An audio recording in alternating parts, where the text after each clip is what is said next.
ग्रामायण ग्रामायण घेऊ श्वास हा नवा. ग्रामायण ग्रामायण घेऊ ध्यास हा नवा. ग्रामायण ग्रामायण. नमस्कार.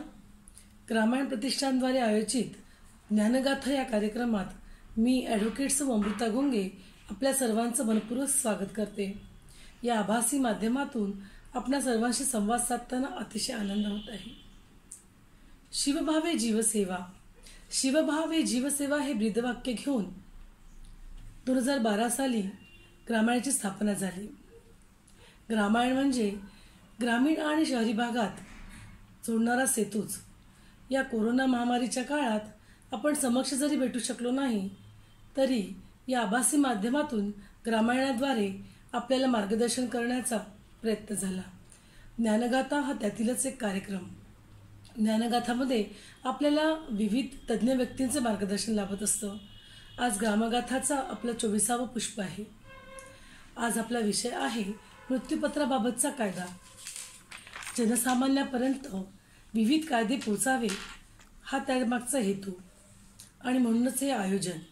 आज आपल्या ज्ञानगाथेचं हे 24वं पुष्प गुंफण्यासाठी आपल्याला लाभलेले आहेत अकोल्याचे नामवंत ॲडव्होकेट श्री श्रीनिवास खोत. सरांचं नाव तर सर्वश्रुत आहेच. मी आपल्या सर्वांच्या वतीने त्यांचं खूप खूप स्वागत करते आणि सरांचा थोडा परिचय करून देते. सरांचं शालेय शिक्षण तसंच BCom आणि LLB पर्यंतचं शिक्षण हे अकोल्यातच झालं. सन 1980 पासून सरांनी वकिली व्यवसायाला सुरुवात केली. वकिली व्यवसायाचं बाळकडू सरांना त्यांच्या घरातूनच मिळालं. सरांचे वडील ॲडव्होकेट श्री गणेशराव खोत हे सुद्धा नामवंत वकील होते. त्यांच्या तालमीखाली शेकडो वकील आणि न्यायमूर्ती ही त्यांच्या ऑफिसचीच देण आहे. राजू खोत या उपनावाने सुद्धा सर परिचित आहेत. सर अकोला बार असोसिएशनचे माजी अध्यक्ष आहेत. तसेच दिवाणी, फौजदारी, लेबर, चॅरिटी कमिशनर इत्यादीमध्ये सर्वोच्च न्यायालयापर्यंत सर कामकाज बघतात. इन्कम टॅक्स डिपार्टमेंटमध्ये प्रॉसिक्युशन काउन्सिल म्हणून सर काम करतात. Central bank of India, state bank of India, bank of India या बँकांच्या पॅनलवर सर कार्यरत आहेत. अमरावती विद्यापीठ, नागपूर विद्यापीठ, पंजाबराव कृषी विद्यापीठ अकोला या विद्यापीठांच्या पॅनलवर सुद्धा सर आहेत. तसेच स्वस्तिक गृहनिर्माण संस्थेचे ते अध्यक्ष देखील आहेत. Akola urban education society, rotary club अकोलाचे ते माजी अध्यक्ष आहेत. याशिवाय विविध सामाजिक संस्थांमध्ये त्यांचा सक्रिय व घनिष्ठ सहभाग असतो. असे हे बहुआयामी व्यक्तिमत्व आज आपल्याला मार्गदर्शनासाठी लाभलेले आहेत.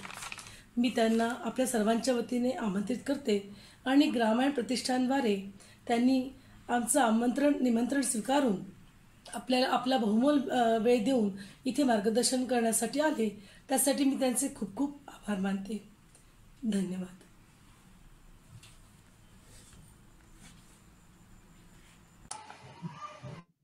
हे एक नागरिकांना समाज परिवर्तनाशी जोडणारी ही एक चळवळ आहे. शहरी व ग्रामीण भागांना जोडणारा हा एक उत्तम दुवा, सुंदर वाखाणण्याजोगा उपक्रम. सर्व पदाधिकाऱ्यांचं मी अभिनंदन करतो. ते ज्ञानगाथा, चिंतनगाथा, उद्यमगाथा असे वेगवेगळे प्रोजेक्ट्स राबवत आहेत. माझी बहीण सौ जयश्री अलकरी, श्री संजय सराफ, श्री प्रशांत भाऊ बुजोणे हे या प्रतिष्ठानमार्फत उत्तम कार्य करत आहेत. त्या सगळ्यांचं मी अभिनंदन करतो. माझा जो परिचय यांच्या पदाधिकाऱ्यांच्या मार्फत ॲडव्होकेट अमृता गुंगेंच्या मार्फत करून दिला त्याबद्दल त्यांचे धन्यवाद. ज्ञानगाथा सदरात मृत्यूपत्राचा कायदा हा विषय माझ्याकडे सोपवण्यात आला. खूप जिव्हाळ्याचा विषय. केवळ कायद्याची कलम न मांडता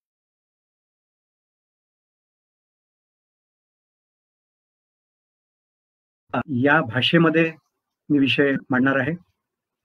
माझा विषय पूर्ण झाल्यानंतर जर काही अडचणी असल्यास आपण जरूर प्रश्न विचाराल, त्याचं उत्तर देण्याचा मी नक्कीच प्रयत्न करेल. सर्वप्रथम आपल्याला मी आश्वस्त करू इच्छितो की या कायद्याच्या विषयावर मला बोलवण्याकरता आमंत्रित जरी केलेलं असेल, जरी वकील म्हणून मला इथे आमंत्रित केलेलं जरी असेल, तरी मी आपला सगळ्यांचा एक मित्र म्हणून इथे आलेलो आहे. त्यामुळे मी जे तुम्हाला सांगणार आहे ते नक्कीच खरं बोलेल आणि त्यामुळे तुम्ही माझ्यावर विश्वास ठेवू शकता. मृत्यूपत्र, ह्या मृत्यू हा शब्द उच्चारालाही माणूस घाबरत असतो, पण जो हिंदू माणूस आहे तो नक्कीच या मृत्यू शब्दाला घाबरणार नाही. त्याला माहित आहे की मृत्यू हा अटळ आहे आणि तो आज नाही उद्या हा मला येणारच. मृत्यूपत्र म्हणजे काय? तर सरळ सरळ it is a will, it is a desire, it is a intention of the testator with respect to his property which he desires to be carried into effect after his death. थोडक्यामध्ये मराठीत जर सांगायचं झालं तर माणसाची इच्छा की माझ्या मृत्यूनंतर माझ्या प्रॉपर्टीची विल्हेवाट, विनियोग, उपभोग हा कसा व्हावा, ही इच्छा त्यांनी प्रदर्शित करून ठेवली की त्याला आपण मृत्यूपत्र म्हणतो. त्याला कायद्यामध्ये ग्राह्य धरलेलं आहे. मग आता आपल्याजवळ प्रश्न असा येईल की मृत्यूपत्र कसं करायचं, कोणी करायचं, केव्हा करायचं? मृत्यूपत्र चा कायदा हा आपल्याला इंडियन सक्सेशन ऍक्ट 1925 मध्ये आपल्याला सापडतो. मृत्यूपत्र हे दोन प्रकारचं. एक मृत्यूपत्र त्याला प्रिव्हिलेज्ड विल म्हणतात. एक मृत्यूपत्र जे आहे ते प्रिव्हिलेज विल, दुसरं प्रकारचं मृत्यूपत्र जे आहे ते अनप्रिव्हिलेज्ड विल. प्रिव्हिलेज विल म्हणजे काय? तर प्रिव्हिलेज विल म्हणजे जे मिलिटरीमध्ये लोक आहेत, बॉर्डरवर लोक आहेत, ज्यांचा जीव तिथे धोक्यामध्ये असतो, त्यांचा जीव कधीही जाऊ शकतो, त्या व्यक्तीला देशाची सेवा करत असताना त्याला जेव्हा धोका वाटेल त्यावेळेला ती व्यक्ती तोंडी त्याच्या मनातली इच्छा त्याच्या सोबतच्या दोन मित्रांच्या जवळ, तिथे असलेल्या सोल्जर्सच्या जवळ, त्याच्या ऑफिसर जवळ, बॉर्डरवर असणाऱ्या लोकांच्या जवळ तो त्याची इच्छा प्रदर्शित करेल आणि ती इच्छा त्यांनी प्रदर्शित करून ठेवली आणि त्यानंतर त्याचा कधीही मृत्यू झाल्यास ज्यांच्याजवळ त्यांनी इच्छा प्रदर्शित केली ती व्यक्ती न्यायालयामध्ये येऊन सांगतील की अमक्या अमक्या मिलिटरीमनने माझ्यासमोर अशी इच्छा प्रदर्शित केली, ती इच्छा कोर्ट ग्राह्य धरेल. म्हणजे प्रिव्हिलेज विल मध्ये मृत्यूपत्र करता येतं. त्याकरता पहिली अट म्हणजे ती व्यक्ती मिलिटरीमन असावी, सैन्यातील असावी आणि त्या व्यक्तीने त्याची इच्छा प्रदर्शित केलेली असावी. ती इच्छा त्यांनी तोंडी प्रदर्शित केलेली चालेल, लिखाणाची गरज नाही. याला म्हणतात प्रिव्हिलेज विल. दुसरा महत्वाचा विषय जो तुम्हा आम्हा करता, जनरल पब्लिक करता आहे, तो म्हणजे अनप्रिव्हिलेज्ड विल. त्याचा अर्थ असा की हे विल सर्वसाधारण माणसाकरता, तुमच्या माझ्याकरता लागू होणार आहे. याला पहिली कंडिशन म्हणजे अशी की मृत्यूपत्र करून ठेवणारी व्यक्ती ही स्त्री किंवा पुरुष कोणीही असू शकते. हे मृत्यूपत्र लिहून ठेवावं लागतं, म्हणजे लिखाण लागतं. हे कोणत्याही कोऱ्या कागदावर, रेषांच्या कागदावर, कोऱ्या कागदावर, पांढऱ्या कागदावर, स्टॅम्प पेपरवर करता येऊ शकतं. कायद्यामध्ये स्टॅम्प पेपर हा आवश्यक नाही. फक्त स्टॅम्प पेपर आपण एवढ्या करता उपयोगात आणतो की त्या स्टॅम्प पेपरचं लाईफ जास्त असतं. मृत्यूपत्र कोणत्याही कागदावर केल्या जाऊ शकतं. करून ठेवणारी व्यक्ती स्त्री किंवा पुरुष, करून ठेवणारी व्यक्ती ही कमीत कमी 18 वर्षाची, म्हणजे सज्ञान असावयाला लागते आणि त्याचं डोकं ठिकाणावर असावं लागतं, म्हणजे सेन लागतं, इनसेन नको, नॅचरली. त्या मृत्यूपत्राच्या कागदावर 2 व्यक्तींची साक्ष ही अत्यंत आवश्यक आहे, ज्याला कायद्याच्या भाषेमध्ये आम्ही अटेस्टिंग विटनेस म्हणतो. म्हणजे 18 वर्षाच्या वरची व्यक्ती कागदावर लिखाण करून ठेवायचं, आपली इच्छा त्याच्यामध्ये प्रदर्शित करायची, 2 साक्षीदार त्यावेळेला सोबत लागतील, मृत्यूपत्र झालं. त्यामध्ये काय लिहायचं आहे? आपली चल आणि अचल संपत्तीची नोंद त्यामध्ये करून ठेवायची. नोंद करून ठेवायची म्हणजे काय? तर कोणची चल संपत्ती कोणाच्या नावाने, कोणची अचल संपत्ती कोणाच्या नावाने. एकट्याच मुलाच्या नावाने द्यायची असेल तरी हरकत नाही, सगळ्या मुलांच्या नावाने द्यायची असेल तरी हरकत नाही. मृत्यूपत्राचं अजून महत्वाची गोष्ट अशी की वारसाच्याच नावाने मृत्यूपत्र करणे गरजेचे नाही. मृत्यूपत्र हे मित्राच्या नावाने, ओळखीच्या नावाने, ट्रस्टच्या नावाने, ग्रामीण प्रतिष्ठान जे आहे आपलं त्याच्याही नावाने, कोणाच्याही नावाने मृत्यूपत्र करता येऊ शकते. त्याकरता ती व्यक्ती आपल्या नात्यातीलच असावी याचे काही गरज नाही. दुसरा महत्वाचा जो विषय जो आहे तो मी या प्रसंगी आपल्या समोर मांडणं गरजेचं समजतो, ते म्हणजे असं की मृत्यूपत्र जरी रजिस्टर करणे गरजेचे नसले तरी मी आपल्याला सांगेल, विनंती करेल की मृत्यूपत्र हे शक्यतोवर रजिस्टर करून ठेवा. याचं कारण असं आहे की आपण रजिस्टर न करता घरी ठेवलं, ते एखाद वेळेला हरवलं, ते एखाद वेळेला कोणी चोरून नेलं, किंवा ते एखाद वेळेला खराब झालं, पाण्यामध्ये भिजलं, असं होण्याची शक्यता राहू शकते. म्हणून ते रजिस्टर करावं, सब रजिस्ट्रार कोर्टामध्ये जाऊन रजिस्टर करावं, म्हणजे तिथे ती आयुष्यभराकरता परमनंट नोंद राहील. त्याची कोणालाही कॉपी जर काढायची असल्यास ती कॉपी कधीही कोणीही काढू शकतं. दुसरी गोष्ट अशी की मृत्यूपत्रावर जे साक्षीदार आपल्याला घ्यायचे आहेत ते जरी 18 वर्षाच्या वरचे आपण घ्यावेत असं मी तुम्हाला सांगितलेलं आहे नियमाप्रमाणे, पण ते दोन्ही साक्षीदार त्यांचं वय कमी असावं. कमी असावं म्हणजे 70, 80, 90 वर्षाचे साक्षीदार शक्यतोवर घेऊ नयेत.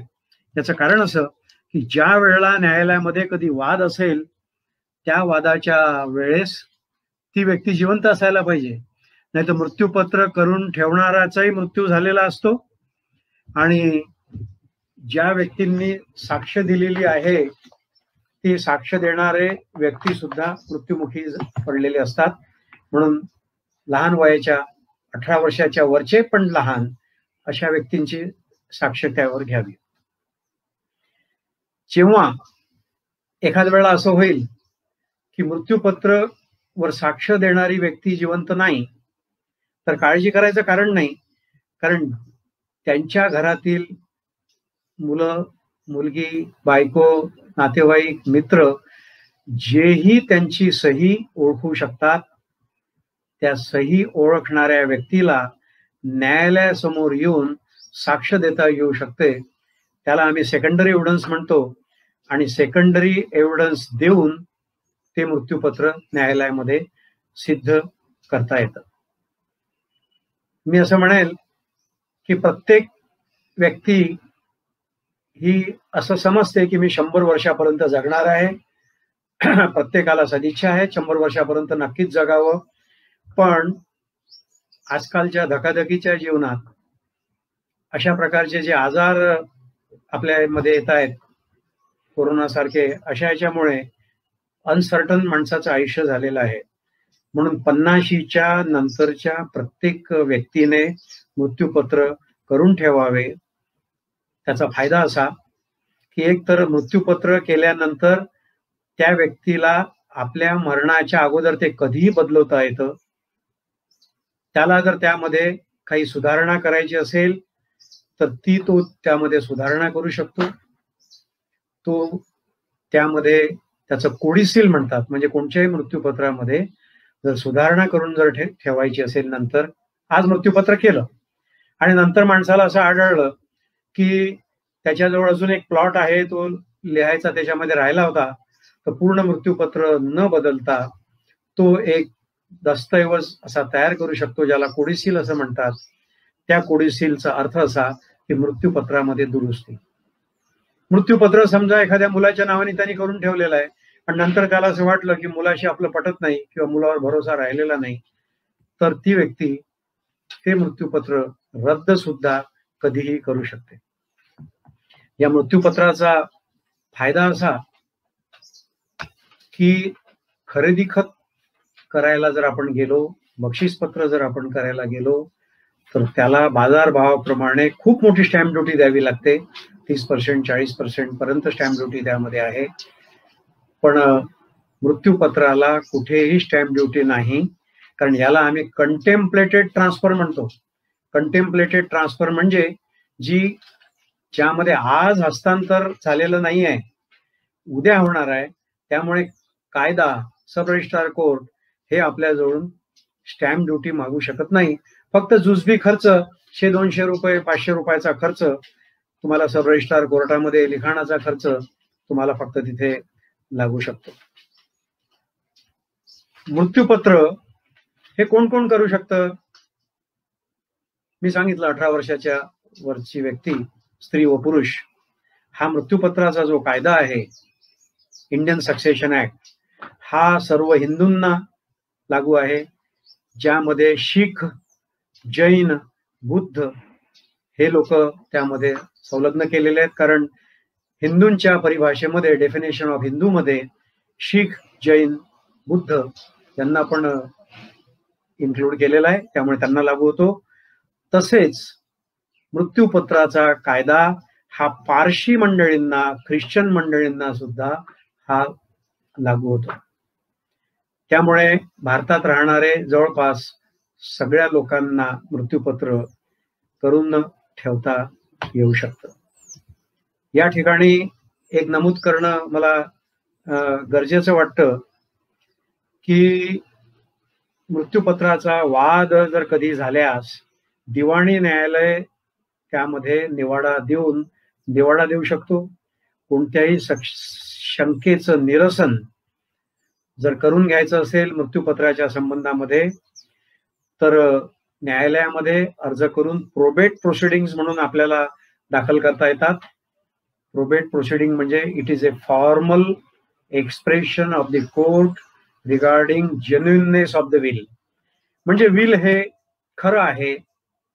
ज्या वेळेला व्यक्तीने ते मृत्यूपत्र केलं त्यावेळेला तो कॉन्शियस होता, त्याचा मेंदू व्यवस्थित चालत होता, त्याने सत्सद विवेक बुद्धीने मृत्यूपत्र केलेलं आहे. त्याच्यावर कोणी दबाव टाकलेला नव्हता किंवा त्याच्या डोक्याला कोणी बंदुकीची नळी लावलेली नव्हती आणि कोणीही जबरदस्तीने ते करून घेतलेलं नाही. असा निवाडा कधी वाद आल्यास दिवाणी न्यायालय देऊ शकतं.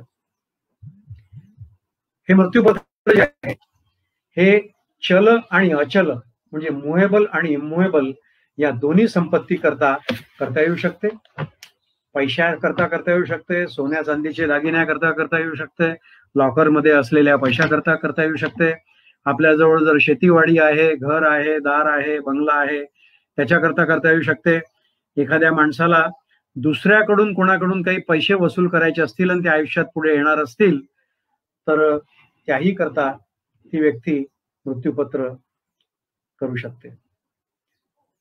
अजून महत्वाचा विषय असा आहे मृत्यूपत्रामध्ये की प्रत्येक व्यक्तीची इच्छा अशी असते की माझ्या मृत्यूनंतर माझ्याच इच्छेप्रमाणे उपभोग माझ्या इस्टेटचा व्हावा आणि त्याकरता तो इस्टेटची जशी विल्हेवाट या मृत्यूपत्रामध्ये लिहून करू शकतो, तसंच प्रत्येक माणसाची अशी इच्छा असते की माझ्या मृत्यूनंतर माझा अंत्यविधी कसा असावा, माझे रक्षा विसर्जन कुठे करावे, नाशिकला जावे की बनारसला जावे की नदीमध्ये करावे की शेतामध्ये रक्षेचं विसर्जन करावं, कोणी माझ्या चितेला अग्नी द्यावा, या सगळ्या गोष्टी त्यामध्ये नमूद करता येतात.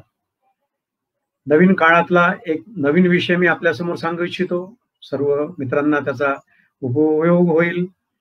तो असा की आजकाल आपण पाहिलं आहे की माणूस दवाखान्यामध्ये ऍडमिट होतो, कालांतराने तो जर समजा सिरियस झाला, त्याला व्हेंटिलेटर जर लागलं, तर त्याचा औषधोपचार हा पुढे सुरू ठेवावा की नाही ठेवावा हा निर्णय घ्यायला कुणीच नसतो. त्याला जर 4 मुलं आहेत तर 4 मुलंही निर्णय घेत नाहीत की वडिलांना लावलेली नळी, ऑक्सिजनची नळी काढून टाकावी का, औषधोपचार बंद करावा का. कारण जर औषधोपचार बंद केला तर नातेवाईक मंडळी काय म्हणतील, समाजातले लोक काय म्हणतील. डॉक्टर लोकही निर्णय घेऊ शकत नाहीत, ते म्हणतात की बा तुम्ही सांगा, तुम्ही म्हणाल तर आम्ही नळी काढू. या परिस्थितीवर उत्तर म्हणून त्याला म्हणतात लिव्हिंग विल. अशाही प्रकारचं मृत्यूपत्र प्रत्येक व्यक्ती करून ठेवू शकतो. त्याचा फायदा असा की जर यदा कदाचित ती व्यक्ती जर सिरियस झाली आणि दवाखान्यामध्ये निर्णय देण्याच्या पलीकडे जर पोहोचली, तर त्या मृत्यूपत्रामध्ये ती व्यक्ती त्याचा ज्यावर भरोसा आहे अशा माणसाचं नाव नमूद करू शकतं की जर माझी परिस्थिती दवाखान्यात जर सिरियस झाली तर अमका अमका व्यक्ती, अमका मुलगा, माझी बायको, माझी मुलगी किंवा माझा मित्र हा डॉक्टरांना सांगून माझा औषधोपचार बंद करू शकतो, जेणेकरून माझे पुढे हाल होणार नाहीत. खूप चांगली एक अशी ही तरतूद आहे. मी या प्रसंगी असं म्हणेल, माझा काही मुलांशी म्हणजे मुलं आणि मुलींविषयी काही माझं भांडण नाही आहे. सगळ्यांवरच आपण प्रेम करायचं असते, पण एक प्रॅक्टिकल सल्ला या मृत्यूपत्राविषयी आपल्याला देतो.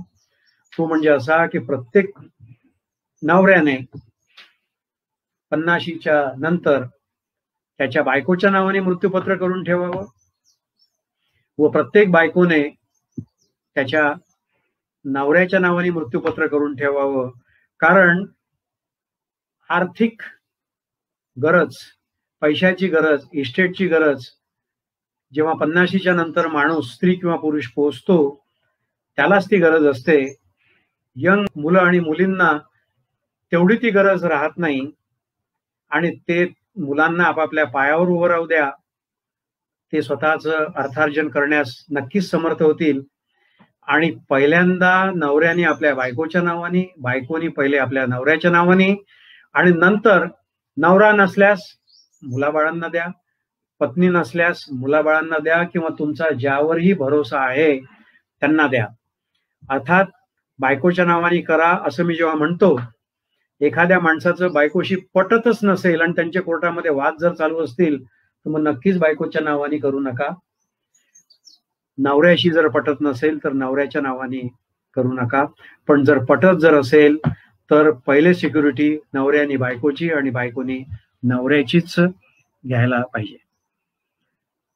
या प्रसंगी तुमच्या मनामध्ये असाही विषय येऊ शकतो की आपला भारतामध्ये सर्व धर्म समभाव हा विषय आहे. सगळ्या धर्माचे लोक आपण आहोत. आपली संस्था ही सर्व धर्म समभावाकरता काम करते आहे, मला कळलेलं आहे. आपल्या संस्थेच्या मित्रांनी मला आज भरपूर माहिती दिली, प्रशांतजी भुजवळेंनी मला माहिती दिली. आपण सगळ्या समाजाच्या लोकांसाठी आपण काम करतो. मी तुम्हाला सांगितलं की हिंदू धर्माच्या लोकांकरता मृत्यूपत्र करता येईल, शीख जैन बुद्धां करता येईल, पारशी ख्रिश्चन करता येईल. तुमच्या मनामध्ये नक्कीच हा प्रश्न आला असेल की आपल्या हिंदुस्थानामध्ये मुस्लिम धर्मियाचेही मंडळी आज आपल्या सोबत राहत आहेत. मग मुस्लिम धर्मियाच्या माणसाला मृत्यूपत्र करता येईल का? हो, करता येईल. ते इंडियन सक्सेशन ऍक्ट नुसार करता येणार नाही, पण पर्सनल लॉ, मुस्लिम पर्सनल लॉ जो झालेला आहे, मुस्लिम पर्सनल लॉ हा मोहम्मद पैगंबरांनी जो सिद्धांत सांगितलेले आहेत, त्यानंतर जो शरीयतचा कायदा जो लिहिलेला आहे, ज्यामध्ये मुसलमान धर्माच्या माणसांकरता कायदे तत्व दिलेले आहेत, कायद्याचे तत्व दिलेले आहेत, त्यानुसार मृत्यूपत्र हे करता येऊ शकते. हिंदू माणसाला, ख्रिश्चन माणसाला, पारशी माणसाला, बौद्ध माणसाला, शीख माणसाला, हिंदूला आपल्या इस्टेटचं 100% इस्टेटचं मृत्यूपत्र करता येईल. माझ्याजवळ 100 रुपये आहे तर मी 100 रुपयाचे पूर्ण मृत्यूपत्र करून टाकू शकेल. पण मुस्लिम माणसाला मृत्यूपत्र जरूर करता येतं कायद्याप्रमाणे, पण त्या कायद्यामध्ये एक अट आहे. ती अट म्हणजे अशी की मृत्यूपत्र हे 1/3 इस्टेटच्या वर करता येणार नाही. म्हणजे एखाद्या माणसाजवळ जर 100 रुपये आहेत तर त्याला 33 पैसे आणि ऑड 33.33 पैसे म्हणजे 1/3 प्रॉपर्टीचं मृत्यूपत्र मुस्लिम माणसाला सुद्धा करता येऊ शकतं. त्यामध्ये थोडेसे छोटे छोटे फरक आहेत. मुस्लिमांमध्ये शिया व सुन्नी असे 2 धर्माचे लोक राहतात. त्यांच्या दोन्ही धर्मामध्ये थोडा थोडा फरक जरूर केलेला आहे.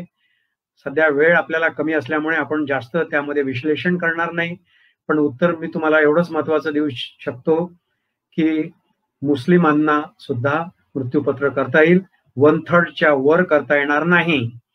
जर एखाद्या मुस्लिम व्यक्तीला त्याच्या 1/3 प्रॉपर्टीच्या वर जर मृत्यूपत्र जर करायचं असेल तर तरी ते तो करू शकेल, पण मृत्यूपत्र न केल्यास ज्या वारसांना त्या व्यक्तीची इस्टेट त्याच्या मृत्यूनंतर मिळणार असेल त्या वारसांची पूर्वसंमती घेऊन मृत्यूपत्र करावी लागेल. 1/3च्या वर, 1/3 पर्यंत विचारायची काही गरज नाहीये. पण हिंदू माणसाला त्याच्या वारसांचा कोणताही कन्सेंट घेण्याची गरज नाही. त्याच्या मनामध्ये इच्छा आली तर त्यांनी मृत्यूपत्र कधीही करून ठेवावं. या प्रसंगी या संस्थेने मला इथे बोलावलेलं आहे. जे श्रोते लोक आहेत, ज्या आपल्या संवादामध्ये भाग घेत आहेत किंवा नंतरही हा जो विषय आहे हा युट्यूबवर किंवा अन्य माध्यमातून पाहणार आहेत, त्या सगळ्या मंडळींचा फायदा व्हावा अशी माझी मनापासून इच्छा आहे. मी पहिलेच सांगितलं की मी मित्र म्हणून इथे आलेलो आहे, खरा सल्ला द्यायला आलेलो आहे, भांडणं वाढवावे म्हणून आलेलो नाही आहे. तर एक आयुष्यामध्ये खूप चांगला कन्सेप्ट तुम्हाला समजावा म्हणून मी आज एक गोष्ट आपल्याला सांगू इच्छितो. ती गोष्ट अशी की वकील म्हणून मला 40 वर्ष आज अध्ययन करता करता लागलेले आहेत. खरं सांगू का की 40 वर्षामध्ये पण मला हा कायदा पूर्ण समजलेला नाही. कायदा जो आहे तो माणूस जन्माला जेव्हापासून येतो तेव्हापासून तर माणूस मरेपर्यंत कायदा आहे. माणूस आईच्या पोटामध्ये असतो तेव्हाही त्याला कायदा लागतो. जन्माला येण्याच्या अगोदरपासून ते जन्माला येईपर्यंत कायदे, जन्माला आल्यापासून तर माणूस मृत्युमुखी पडेपर्यंत कायदे, माणसाचा मृत्यू झाल्यानंतर सुद्धा कायदा हा त्याचा पाठलाग त्याच्या 16 पिढ्यांपर्यंत करतो. हिंदू सक्सेशन ऍक्ट नावाचा जो विषय आहे 1956 सालाचा हिंदू सक्सेशन ऍक्ट नावाचा कायदा आहे, त्यामध्ये 16 पिढ्यांपर्यंत हा कायदा आपला पाठलाग करत असतो. मग इतके मोठे कायदे, आज मला 45 मिनिटाचा वेळ दिलेला आहे, 35 मिनिट मला बोलायचे आहेत, नंतरच्या 10 मिनिटांमध्ये आपल्याला प्रश्नोत्तर आहेत. 35 मिनिटांमध्ये कसा कायदा शिकवून द्यायचा? पण मला माझ्या आजोबांनी काही सिद्धांत सांगितले होते. ते सिद्धांत मी आजही लावतो तर मला त्याचं उत्तर मिळून जातं. त्यामुळे मला असं लक्षात आलंय की आज मी तुम्हाला जे 2 सिद्धांत सांगणार आहे ते सिद्धांत जर सांगितले तर तुम्हाला नक्कीच संपूर्ण कायदा समजून जाईल याची मला खात्री आहे. कदाचित माझे वकील मित्र हे माझ्यावर रागवतील की आपल्या व्यवसायाचं सिक्रेट कसं काय सांगितलं. ॲडव्होकेट अमृता घोंगे यांनी माझा परिचय करून दिला, ते पण आपल्याला नक्कीच सांगतील, मला नक्कीच म्हणतील की साहेब तुम्ही हे कशाला आपले सिक्रेट सांगितले. आम्ही वकील लोक सांगतो की कायदा फार कठीण आहे, पण तुम्हाला खरं सांगू का, कायदा काहीच कठीण नाही. आम्ही मुद्दाम त्याला कठीण ठेवतो म्हणजे आमचं महत्व वाढेल. गमतीचा विषय तुम्हाला सांगतो, law is nothing but a common sense. कायद्याची सगळ्यात चांगली परिभाषा जी आहे ती म्हणजे law is nothing but a common sense. सत्सद विवेक बुद्धीने माणसाला जेही सुचेल तो म्हणजे कायदा. म्हणून पहिलं तत्व तुम्हाला सांगतो, कधीही आयुष्यामध्ये अडचण आल्यास आपण 4 लोकांनी, 4 मित्रांनी, 4 घरच्या लोकांनी, 4 भरोशाच्या लोकांनी एकत्र बसायचं. आपल्या मनात असलेला अडचण चौघांनी डिस्कस करायची आणि चौघांनी आपल्या हृदयावर हात ठेवून आपल्या परमेश्वराला स्मरून सत्सद विवेक बुद्धीने विचार करून बोल्डली मोकळ्या मनाने निर्णय घ्यायचा. आणि जो निर्णय तुम्ही चौघं मिळून घ्याल तो निर्णय म्हणजेच कायदा. याचं कारण असं की जे 4 लोकांना पटतं तेच न्यायालयाला पटतं आणि जे न्यायालयाला पटते म्हणजेच ते कायद्याप्रमाणे असते. हा एक महत्वाचा सिद्धांत लक्षात घ्या. 4 लोकांनी एकत्र येऊन निर्णय घेणे तो निर्णय म्हणजे कायदा असतो, हे लक्षात घ्यावं. नंतर एक लक्षात घ्यावं, 1956 सालात कायदा आला, Hindu succession act. Indian succession act 1925 सालामध्ये आला. 1800 सालापासूनचे transfer of property act, evidence act वगैरे कायदे आहेत, वकील मंडळींना माहित आहेत. आपल्यातले जे वकील मंडळी ऐकतायत, कायदे त्यांना ऐकतायत, त्यांना माहिती आहेत. म्हणजे इंग्रजांच्या काळापासून कायदा आहे. त्याच्या अगोदर जे राजवाडे होते, पेशव्यांच्या काळामध्ये कायदा होता. राघोबा दादाच्या गोष्टी आपल्याला माहिती आहेत. त्यामध्ये रामशास्त्री प्रभूणेंची गोष्ट आपल्याला माहित आहे. राजाला देहांत प्रायश्चित्त देणारे कायदे तज्ञ त्या काळामध्ये आपल्याजवळ होते. शिवाजी महाराजांच्या काळामध्ये कायदा होता. म्हणजे जुन्या काळामध्ये राजा जो ठरवत असे तो कायदा होता. मग त्याच्या अगोदर कायदा नव्हता का हो? मग कसं चालत असे? आपल्याजवळ रामायणापासून आपल्याजवळ सगळे संदर्भ आहेत. महाभारतापासून आपल्याजवळ संदर्भ आहेत. महाभारत म्हणजे 5200 वर्ष, ज्याला आपण युगाब्द म्हणतो. युधिष्ठिराला ज्या वेळेला राज्याभिषेक झाला त्या दिवसापासून जे आपलं कॅलेंडर आहे युगाब्द, 5200 वर्षाचा काळ आहे. मग तेव्हा काय असेच कायदे होते का? भारताला घटना आपल्याला मिळाली म्हणून आपल्याला लेखी स्वरूपामध्ये घटना मिळाली, म्हणजे महाभारताच्या वेळेलाही कायदे होते. त्याच्या अगोदर कायदे नव्हते का हो? रामायण मध्ये आपण जर जातो म्हटलं तर 10,000 वर्षाच्या मागे आपण जातो. सगळा इतिहास, सगळे प्रूफ, सगळ्या गोष्टी आपल्याजवळ आहेत, हिंदू लोकांच्या जवळ आहेत. म्हणजे याचा अर्थ असा की जो हिंदू माणूस आहे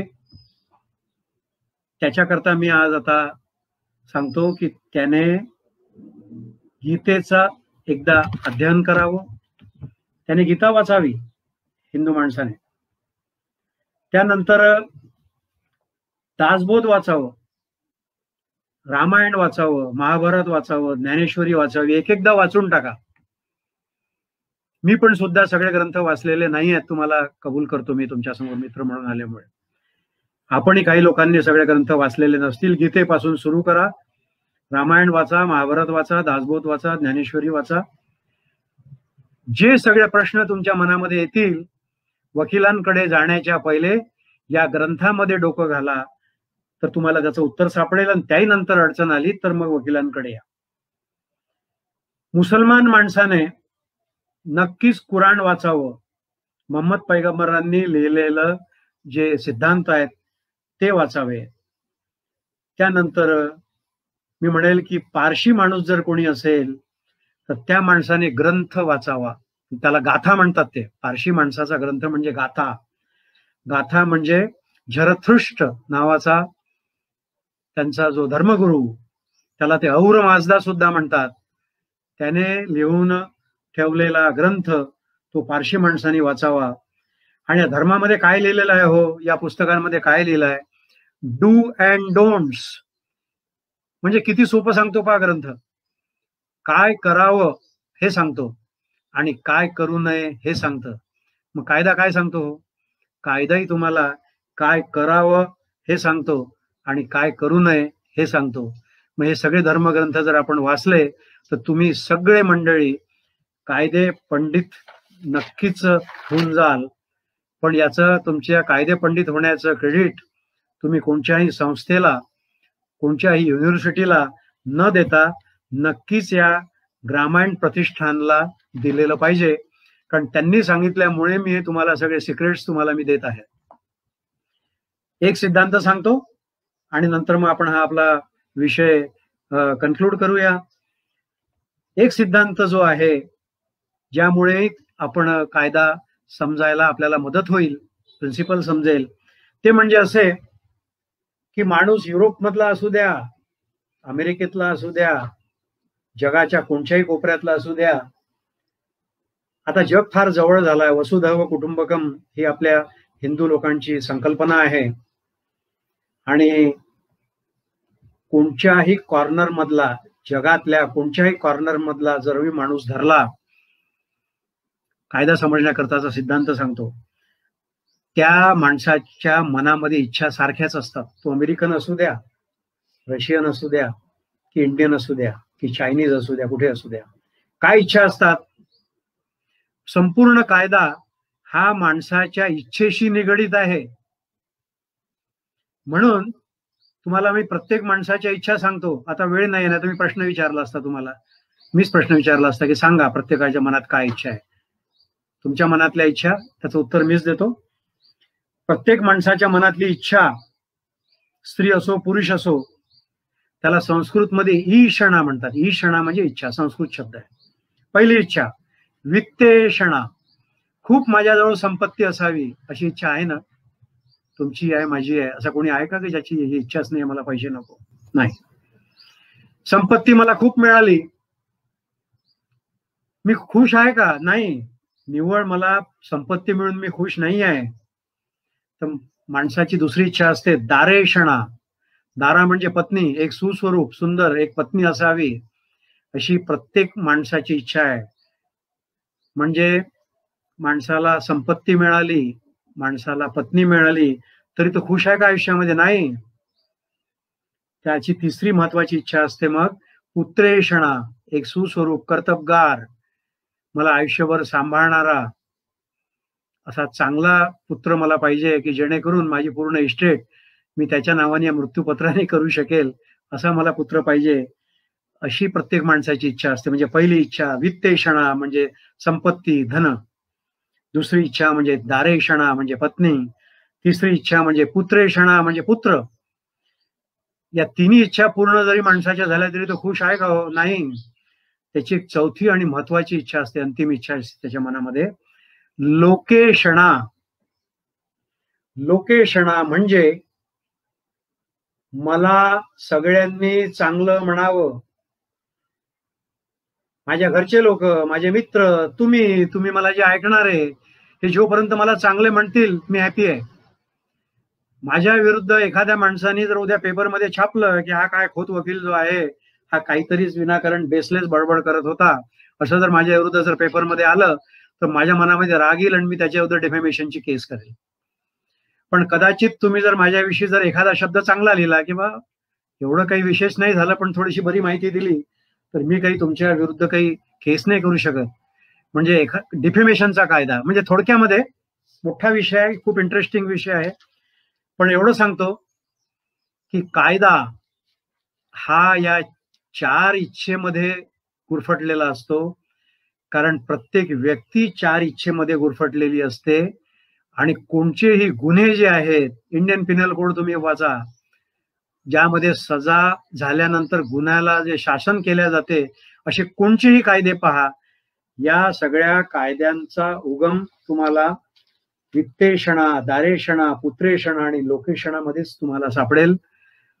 पोलीस डिपार्टमेंट जेव्हा कोणत्याही गुन्ह्याचं विश्लेषण करतं किंवा गुन्हेगाराला जेव्हा शोधायला जातं, तेव्हाही तुम्हाला ते वित्तेषणामध्ये आहे का, दारेषणामध्ये आहे का, पुत्रेषणामध्ये आहे का आणि लोकेषणामध्ये आहे का, हेच पाहावं लागतं.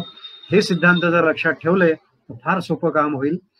आपला आजचा विषय जो आहे, आपल्या आयोजकांनी खूप चांगला विषय घेतलेला आहे. तो विषय माणसाच्या 4 इच्छेपैकी एका इच्छेशी निगडित आहे, ती म्हणजे वित्तेषणा. प्रत्येक माणसाच्या वित्तेषणा संबंधातला हा विषय. मला एक अजून या प्रसंगी सांगायचं आहे की तुम्ही म्हणाल की मृत्यूपत्र का करायचं आणि मृत्यूपत्र न केल्यास काय होईल. तर मृत्यूपत्र न केल्यास काय होईल हे जर आपल्याला कळलं तर नक्की आपण मृत्यूपत्र करून ठेवू.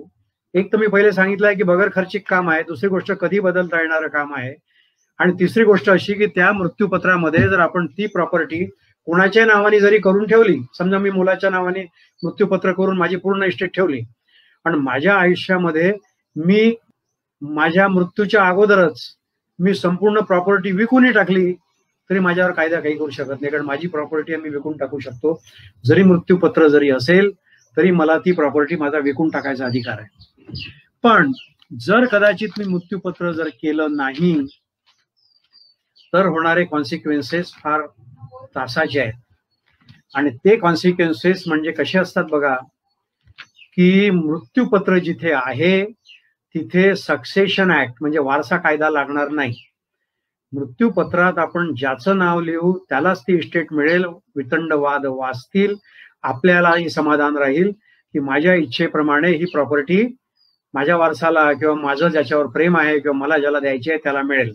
पण हे न झाल्यास मग कायद्याचा रोल येतो. मग कायदा हे पाहत नाही की तुम्हाला जास्त प्रिय कोण होतं आणि तुमचं कोणाशी भांडण होतं, तुमचं कोणाशी पटत नव्हतं. मग कायदा पाहिल सक्सेशन ऍक्ट. हिंदू लोकांकरता हिंदू सक्सेशन ऍक्ट 1956 याच्याप्रमाणे आपल्याला इस्टेटची विल्हेवाट करावं लागेल माणसाच्या मृत्यूनंतर.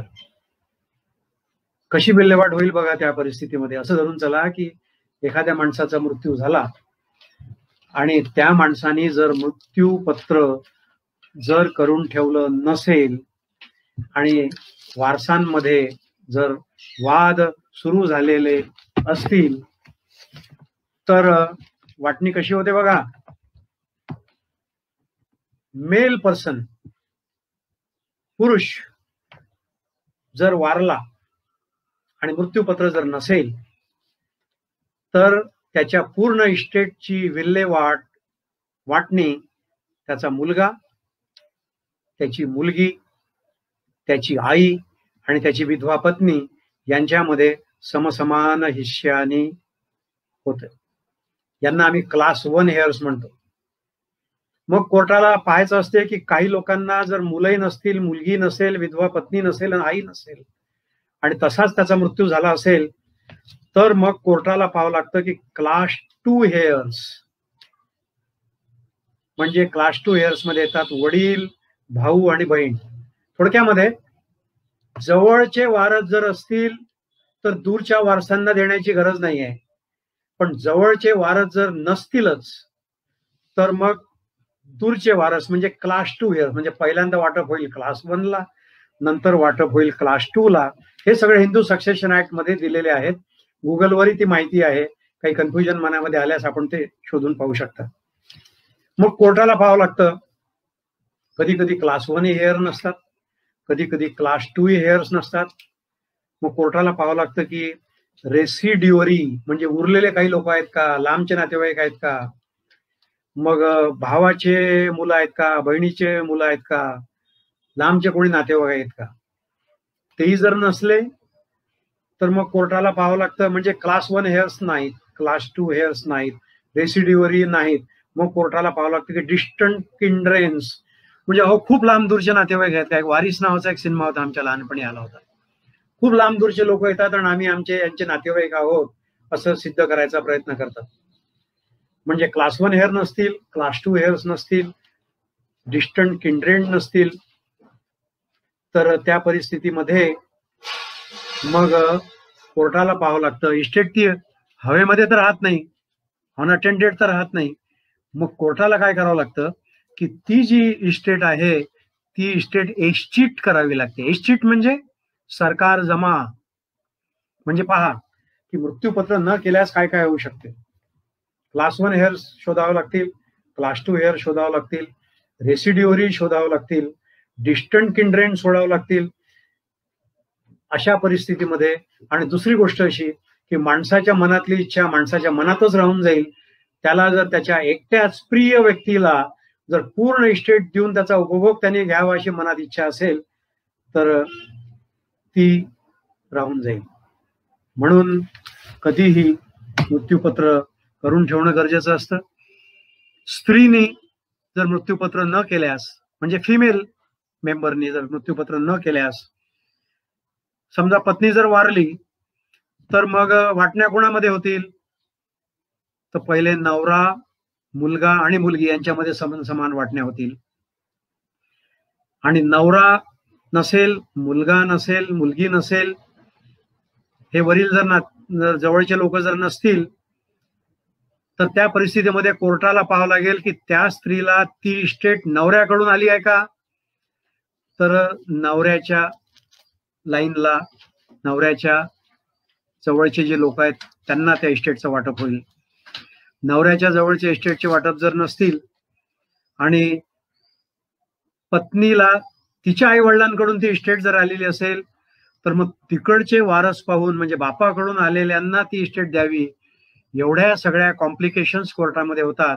आपल्या माहिती करता सांगतो की वाटणीचे दावे, प्रत्येकाच्या हिश्श्याचे दावे जेव्हा न्यायालयामध्ये येतात तेव्हा आमच्या सगळ्या वकील मंडळींना अनुभव आहे किंवा ज्यांचे कोर्टामध्ये केसेस असतील तर त्यांच्या अनुभवावरून आपल्याला असं कळतं की हे दावे वर्षोनगिनती चालतात. आता बघा,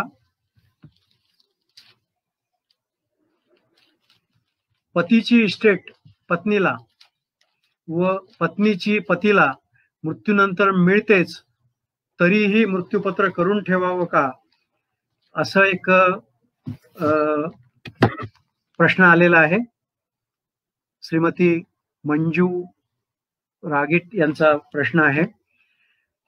जरी पतीची इस्टेट पत्नीला आणि पत्नीची इस्टेट जरी पतीला मृत्यूनंतर मिळतेच असं जरी असलं, पण त्या व्यक्तीला, मेल पर्सनला जर मुली आहेत, त्याला मुलं आहेत, तर मग पतीची इस्टेट पत्नीलाच मिळेल असं नाही. तर नियमाप्रमाणे क्लास 1 हेअर्स मध्ये पती वारल्यानंतर पत्नीच्या सोबत मुलगा आणि मुली यांना इक्वल शेअर आहे. कायद्यामध्ये असं आहे की त्या सगळ्यांना समसमान हिस्से भेटतात. जर तुम्ही जर मृत्यूपत्र जर केलं तरच पतीची इस्टेट पत्नीला मिळेल, अन्यथा मुलाचा आणि मुलीचा सुद्धा हिस्सा त्याच्यामध्ये राहील. या सोबत एक विषय जो आहे तो असा की आपल्या इस्टेटचं मृत्यूपत्र एखाद्या व्यक्तीने आपल्या मुलांना जर न देता इतर कुणाला दिल्यास ते कायदेशीर ठरतं का. एक प्रश्न आलेला आहे संजय सराफ यांचा. वारसा हक्काने आलेली संपत्ती एकाच वारसाला देता येते का. आता याच्यामध्ये 2 विषय आहेत, सेल्फ ॲक्वायर्ड प्रॉपर्टी आणि सेल्फ अर्न प्रॉपर्टी असा विषय असतो. तर सेल्फ अर्न म्हणजे मी स्वतः कमवलेली जी प्रॉपर्टी आहे ती प्रॉपर्टी मी एका माणसाला देऊन टाकू शकतो, कोणालाही देऊ टाकू शकतो. पण जी प्रॉपर्टी मला अँसेस्ट्रल आलेली आहे, माझ्या वडिलोपार्जित मला आलेली आहे, ती मला एकट्याला देता येत नाही. तर त्या प्रॉपर्टी मध्ये मला माझा जो हिस्सा आहे, समजा मला 2 मुलं आहेत, बायको आहेत, मी आहे, मला अँसेस्ट्रल प्रॉपर्टी आलेली आहे, त्या प्रॉपर्टीमध्ये फॉर एक्झाम्पल माझा हिस्सा जर 1/3 असेल तर तो 1/3 हिस्सा मी फक्त एका वारसाला देऊ शकेल, आणि उरलेली जी प्रॉपर्टी आहे ती जरी माझ्या ताब्यात जरी असेल तरी मी एकाच वारसाला देऊ शकणार नाही. म्हणजे आपल्याला डिस्टिंग्विश असं करावं लागेल की सेल्फ अर्न आणि सेल्फ ॲक्वायर्ड. सेल्फ अर्न प्रॉपर्टीचं मी काही करू शकतो. I can throw it away on the road, I can give it to anybody, असा विषय. यामध्ये एक सुप्रीम कोर्टचं एक खूप सुंदर जजमेंट आलेलं आहे. ज्योती तारे यांनी एक प्रश्न पाठवलाय. एखाद्या व्यक्तीने आपली संपत्ती मृत्यूपत्र करून आपल्या मुलांना न देता इतर कोणाला दिल्यास ते कायदेशीर ठरते का? याचं उत्तर आहे हो. जर आपल्याला आपल्या मुलांना जर संपत्ती द्यायची नसेल, काही कारणाने त्यांच्यावर आपला भरोसा नसेल, आपलं त्यांच्यावर प्रेम नसेल, ते आपल्यावर प्रेम करत नसतील किंवा आपल्याशी भांडत असतील, असंही बरेच वेळा होतं की मुलं बाळं आई वडिलांशी भांडतात. आई वडिलांना असं वाटतं की हे आपल्याला आयुष्यामध्ये आपला सांभाळ करू शकणार नाही, तर आपण संपत्ती रस्त्यावर चालणाऱ्या व्यक्तीच्या नावाने, ट्रस्टच्या नावाने, मित्राच्या नावाने, जो आपल्याशी नात्याने संबंधित नाही त्याच्या नावाने, जो आपल्याशी रक्ताने संबंधित नाही त्याच्या नावाने आपण करू शकतो.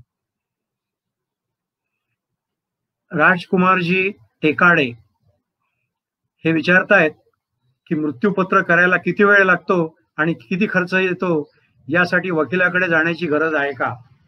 याचं पहिलं उत्तर आहे, वकिलाकडे जाण्याची गरज नाही. याला किती वेळ लागतो तर तुम्ही आज सकाळी जर ठरवलं तर आज संध्याकाळपर्यंत मृत्यूपत्र होऊन जातं. जर ते रजिस्टर जर करायचं नसेल तर तुम्ही 1 तासामध्ये तुम्ही घरी बसल्या बसल्या कोऱ्या कागदावर मृत्यूपत्र तयार करू शकता. आपल्या भरोशाच्या 2 साक्षीदार घ्या, घरात तो कागद ठेवून द्या, मृत्यूपत्र झालं. रजिस्टर जर करायचं असेल तर पर पेज, समजा आपलं एक 3 पानाचं जर आपलं मृत्यूपत्र असेल तर माझ्या अंदाजाने 150-200 रुपयाचा खर्च लागतो. सब रजिस्ट्रार कोर्टामध्ये गेल्यानंतर त्याला फक्त एक प्रिस्क्राईब रजिस्ट्रेशन फी ऑनलाईन तुम्हाला भरावी लागते. म्हणजे असं धरून चला की सब रजिस्ट्रार कोर्टामध्ये गेल्यानंतर तुमच्या करोडोच्या इस्टेटचंही मृत्यूपत्र हे तुम्हाला 300-400 रुपयामध्ये करता येईल रजिस्टर करायचं असल्यास. रजिस्टर करायचं नसल्यास तुम्हाला 1 रुपया सुद्धा खर्च नाही, वकिलाकडे जाण्याची गरज नाही. पण तुमचे जर वकील मित्र जर असतील तर मी तुम्हाला नक्कीच सल्ला असा देईल की वकील मित्राकडे जाऊन, माणसामध्ये आयुष्याला 2 लोक मित्र लागत असतात, एक डॉक्टर आणि एक वकील. आमचे आजोबा म्हणायचे की वकिलाचं तोंड सकाळी उठल्यावर पाहू नये, डॉक्टरचं पाहू नये. पण जमाना बदललेला आहे. आपण नक्कीच एक चांगला वकील मित्र करून घ्या, एक चांगला डॉक्टर करून घ्या. आजच्या जमान्यामध्ये डॉक्टरची गरज आहे. त्यामुळे तो तुम्हाला चांगला सल्ला देईल, म्हणजे तुम्हाला समजावून सांगेल की कसं लिहायचं, काय लिहायचं. त्यानंतर डिटेल्स तुम्हाला त्याच्यामध्ये मांडता येतील, घर नंबर मांडता येईल, प्रॉपर्टी नंबर मांडता येईल. त्यामुळे वकिलाकडे जायची गरज नाही. खर्च जवळपास येत नाही, चुसबी खर्च येतो तो निग्लिजिबल असतो. आणि मृत्यूपत्र करायला, अनरजिस्टर्ड करायला 1 तास, आणि रजिस्टर्ड करायला फक्त तुम्हाला कागदपत्रांची जुळवाजुळव करायला, तुम्हालाच माहित नसते की तुमच्याजवळ किती इस्टेट आहे, तुम्हालाच माहित नसते की त्याचा सर्वे नंबर किती आहे, त्याचा प्लॉट नंबर किती आहे, त्याचा रजिस्ट्रेशन नंबर किती आहे. श्री संजय सराफ यांनी आपल्याला एक प्रश्न विचारलाय आज. मानसिक आजार असलेल्या वारसांची सुरक्षा कशी करता येते?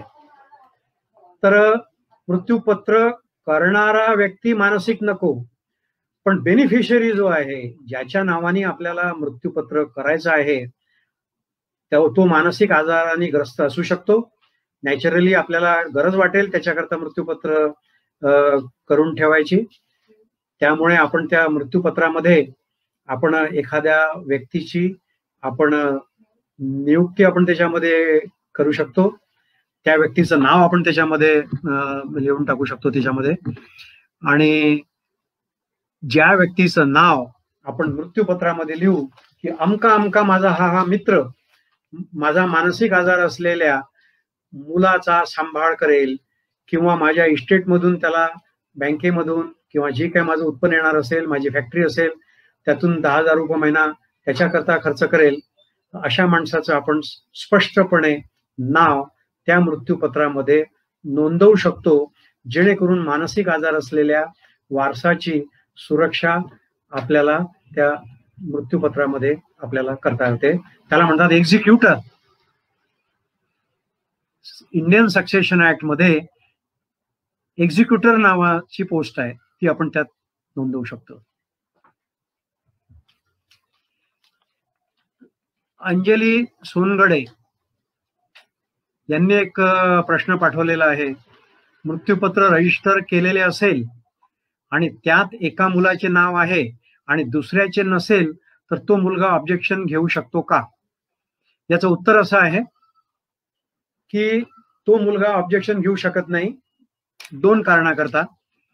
कारण जर खरेदी खत केलेलं असेल एखाद्याच्या नावाने तर खरेदी खताचा इफेक्ट सही करून रजिस्टर केल्याबरोबर ताबडतोब होतो, कारण समोरचा व्यक्ती मालक होतो.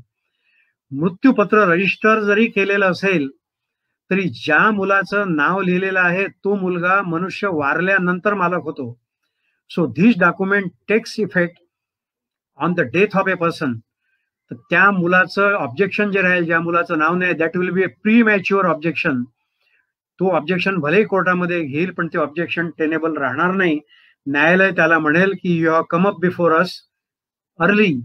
तुम्ही आज आलेले आहे. याचं कारण असं की तुमच्या वडिलांनी जे मृत्यूपत्र करून ठेवलेलं आहे एखाद वेळेला ते बदलतील, एखाद वेळेला त्यामध्ये लिहिलेली प्रॉपर्टी जी आहे ते वडील त्यांच्या जिवंतपणी विकटिक करतील, फुकफाक करतील, खेड्याच्या भाषेत आपण ज्याला म्हणतो.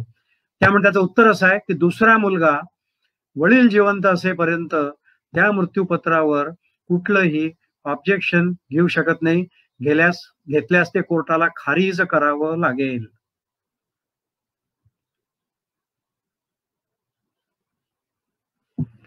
तुमच्या जो काही प्रश्न होता या प्रसंगी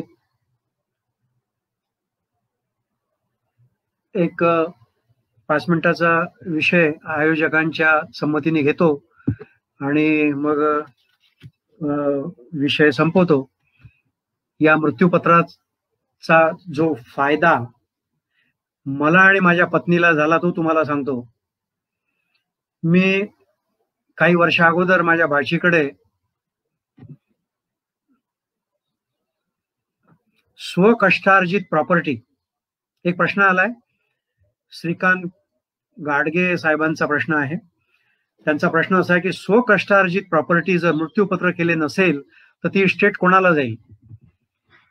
तर त्याचाच करता स्वकष्टार्जित इस्टेट आहे माणसाजवळ, मृत्यूपत्र त्यांनी केलेलं नाही आहे, तर ताबडतोब हिंदू सक्सेशन ऍक्ट 1956 नावाचा कायदा लागेल. त्या कायद्यामध्ये क्लास 1 हेअर्स मध्ये प्रॉपर्टी वाटल्या जाईल. क्लास 1 हेअर्स मध्ये विडो म्हणजे बायको, सन्स, डॉटर्स, आणि पहा त्याच्यामध्ये कायद्याने खूप छान तरतूद केली आहे आणि आई पण ठेवलेली आहे, मदर. म्हणजे स्वकष्टार्जित प्रॉपर्टीचं मृत्यूपत्र केलेलं नसेल तर बायको म्हणजे विडो, मुलगा, मुलगी आणि आई जितके वारस जिवंत असतील त्या सगळ्यांना इक्वल शेअर मध्ये ती प्रॉपर्टी मिळेल. They will get equally. तर मी विषय जो सांगत होतो, मी आणि पत्नी आम्ही अमेरिकेला निघालो होतो. माझ्या भाचीकडे सायली शहाकडे आम्ही गेलो होतो. तिथे त्यावेळेला जाताना विमान 32,000 फुटावरून उडत होतं. पहिलाच परदेशाचा लांब प्रवास होता. विमानात काही बसलो नव्हतो त्यापर्यंत, एकदम गेलो तिकडे, अमेरिकेतच गेलो तिकडे. तर ते विमान एकदम 5-10 हजार फूट एकदम खाली आलं. नंतर मला असं कळलं, एअर होस्टेसेसनी तिथे सांगितलं की बरेच वेळा विमानामध्ये एअर प्लॅटूज जे आहेत, एअर प्रेशर्स कमी जास्त जेव्हा होतात तेव्हा ते विमान एकदम असं खाली येतं, घाबरायचं काही कारण नाही. पण ते जे काही 1-2 मिनिट 3 मिनिट जे होते, त्या 3 मिनिटांमध्ये मी आणि माझी बायको आम्ही एवढं घाबरून गेलो होतो की आम्हाला वाटलं की आता आपण काही जिवंत पृथ्वीवर उतरत नाही. त्यावेळेला आम्हाला आमच्या जीवाच्या पर्वा इतकी नव्हती. ठीक आहे, आज न उद्या जायचंच आहे, पण जास्त पर्वा काय होती की भारतामध्ये जी आपली संपत्ती आहे, घर आहे, दार आहे, सोनं आहे, नाणं आहे, अजून जे काय आहे, ते त्याची तर विल्हेवाट आपण करायची राहिलोच, ते आपण ज्याला द्यायचं आहे त्याला द्यायचं राहिलंच. जे आपले प्रेमाचे लोक आहेत आपल्याला त्यांच्या नावाने द्यायचं होतं, त्यांचे नावं लिहायचे राहिलेले आहेत. जे आपले प्रेमाचे नाही आहे त्यांचं नाव कट करायचं राहिलेलं आहे. तर मी आणि माझी पत्नी आम्ही त्यावेळेला घाबरलो होतो. पहिले काम काय केलं तर आम्ही त्या प्रवासातून 17-18 दिवसानंतर जेव्हा भारतामध्ये आलो तेव्हा आम्ही दोघांनी मृत्यूपत्र करून ठेवलं. मी पण केलं, माझ्या पत्नीने पण केलं. काय केलं ते आता सांगत नाही, कारण ते योग्य होणार नाही. एखाद वेळेला पत्नीलाही राग येईल की काय डिस्क्लोज करून राहिलाय हा, तिच्या नावाने जास्त केलं का कमी केलं हे माहित नसेल म्हणून. तर मग मी जेव्हा आता पुढच्या प्रवासाला जेव्हा गेलो इंग्लंडला, माझ्या भावाकडे जेव्हा गेलो तेव्हा असंच ते विमान खाली आलं. त्यावेळेला आम्ही निश्चिंत होतो दोघे जण, आम्हाला काळजी नव्हती. मृत्यूपत्र रजिस्टर करून 2 आमच्या मित्रांच्या साक्षीदारांच्या हवाले आम्ही ते करून आलेलो होतो आणि जे होईल ते होईल, काही फिकरचं काम नाही. निवांतपणे आम्ही त्या विमानामध्ये 9 तासाच्या प्रवासामध्ये इस्तंबूल पर्यंत आम्ही झोपलेलो होतो. जेव्हा नाश्ता आला, जेव्हा एअर होस्टेसनी जेव्हा आवाज दिला तेव्हाच आम्ही उठलो होतो. एक लक्षात घ्या की मृत्यूपत्र करण्या पहिलेची माझी मानसिकता आणि मृत्यूपत्र केल्यानंतरची मानसिकता, ही मानसिकता सर्वसाधारण माणसाची राहू शकते. म्हणून आपण हे करून ठेवावं अशी सगळ्यांना मी विनंती करतो. आयोजकांनी मला आपल्या समवेत येण्याचा जो चान्स दिला, मला खूप आनंद झाला. आपल्याशी माझे व्ह्यूज मी एक्सचेंज करू शकलो, शेअर करू शकलो. त्याचा आपल्याला जेवढा फायदा घेता येईल आपण नक्कीच घ्यावा. चान्स दिला, मला खूप धन्यवाद सर, फार सुंदर माहिती सांगितली आपण. एक शेवटचा प्रश्न आहे परत श्रीकांतजी गाडगे यांचा, प्लीज आपण प्रश्न घेऊन घ्याल. नवीन अमेंडमेंट आणि फक्त बायको आणि तर तिच्या मृत्यूनंतर इतर successor in the category of number will get, हे खरं आहे का? तर ही जी अमेंडमेंट आलेली आहे तर या अमेंडमेंटच्या संदर्भामध्ये आपल्याला सांगू इच्छितो की माणसाने जर मृत्यूपत्र केलं नाही, हा यांचा जो प्रश्न जो निगडीत आहे तो या संबंधामध्ये आहे की माणसाने मृत्यूपत्र केलं नाही आणि त्याचा मृत्यू जर झाला तर त्याच्या बायकोलाच फक्त मिळेल की अन्य लोकांनाही त्याच्यामध्ये वारसा मिळेल, असा यांच्या प्रश्नाचा रोख मला दिसतोय. तर त्यामध्ये आपल्याला हिंदू सक्सेशन ऍक्ट मध्ये आपल्याला जावं लागेल. त्यामध्ये आपल्याला क्लास 1 हेअर्स मध्ये जावं लागेल.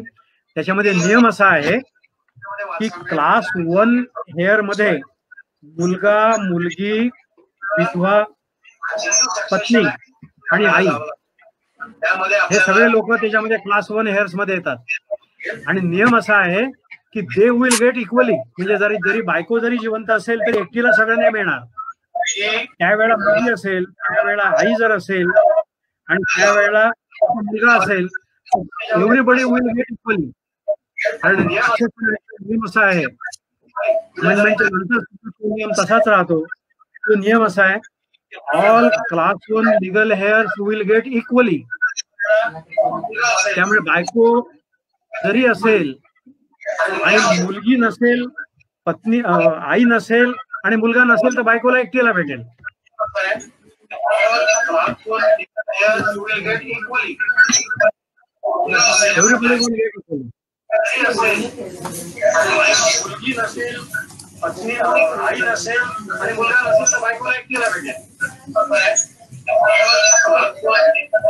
अतिशय सुंदर माहिती सरांनी आपल्याला दिलेली आहे. क्लिष्ट विषय फार सोप्या पद्धतीने आपल्याला, त्याच्याबद्दल लोकांच्या मनात साधारणतः एक थोडी भीती राहते कोर्टाचं काम वगैरे म्हटलं की, पण फारच सुंदर भाषेत ते सांगितलं. मी ग्रामायण प्रतिष्ठानतर्फे आपले मनपूर्वक आभार व्यक्त करतो सर. असंच आपले सहकार्य पुढे राहील ही इच्छा व्यक्त करतो आणि आजचा कार्यक्रम या ठिकाणी संपला असे जाहीर करतो. धन्यवाद सर. नमस्कार.